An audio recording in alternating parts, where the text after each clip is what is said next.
Mesopotamia. It's a whole new world to explore and conquer. I'm Steve Coleman, joined by Todor Nikolov, unearthing Mesopotamia's ancient empires.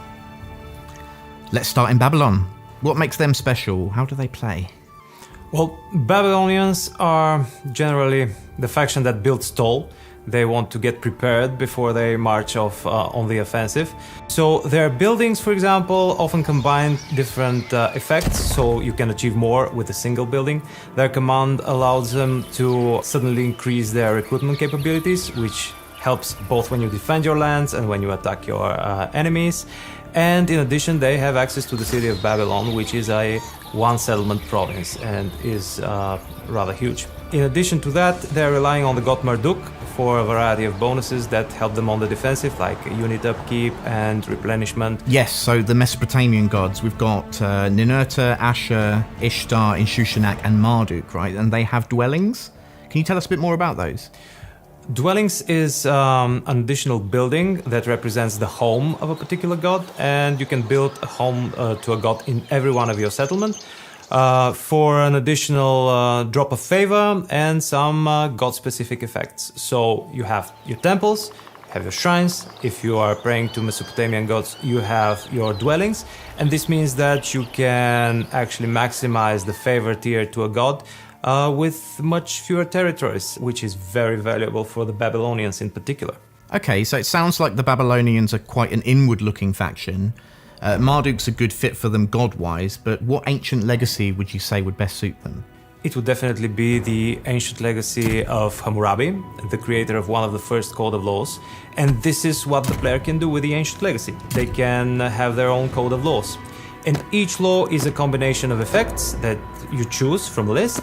And this might be both positive, which brings you bonuses, but also takes more time, or penalties. You can also put negative effects to reduce the time it takes for a law to be efficient. In addition to that, the more laws you have, the more Kuduru resource you receive, and you can spend this to instantly research royal decrees or also research greater and more powerful effects for your laws.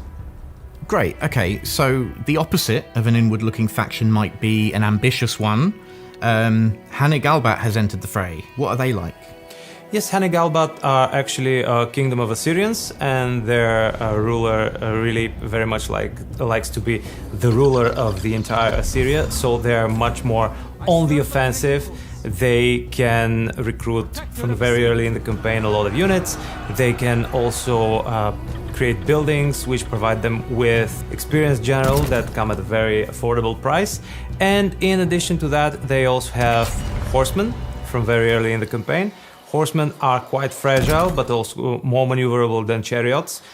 Their faction command in particular grants them a resource, military training, which scales with the number of ongoing wars. And you can spend this resource to directly upgrade your units in an army of your choice, which means that you need to go completely total war. The more wars you are participating in, the stronger your armies will get. Okay, so would you say they fancy themselves as a kind of king of the universe then? Yes, quite. King of the universe is actually the title of the supreme ruler of the Mesopotamian court. And the main difference between the Mesopotamian court and the court of other great powers at the time was that the Mesopotamian court and King of the Universe had under him not a vizier or a high priest or whatever. He had kings below him, and in the game these are the king of Hangahbat, the king of Ashur, the king of Elam, and the king of Babylon. Each of those positions, the lesser kings, comes with their own plots and intrigues and elite units. Actually, it's a bit of a trivia that the first king who used the King of the Universe title likely was Sargon of Akkad, Sargon the Great. And to get their hands on the throne, the Sargon of Akkad ancient legacy sounds perfect. Yes, quite. The ancient legacy of Sargon is all about ambition. With it, you can have more ambitions at a time. You can have control over what kind of ambitions you receive, because there are different ambition archetypes. Some are related to politics, some are related to warfare. By completing these ambitions of a certain archetype, you get points, which in turn unlock you additional bonuses that are relevant to the archetype. So if you complete warlike ambitions, you will get more bonuses that help you in war. In addition to that, with this ancient legacy, you gain access to grand ambitions, which provide you with the opportunity to complete more different and more difficult objectives. But also their rewards are much greater, and they provide you with victory points. And in this way, they are a valid way for you to achieve a campaign victory along with your ordinary conquering the world. Prince of Ur and Protector of Nippur. So there we are, 1 new culture, 7 total playable factions, 2 new ancient legacies, new gods and related mechanics, and new regalia to chase.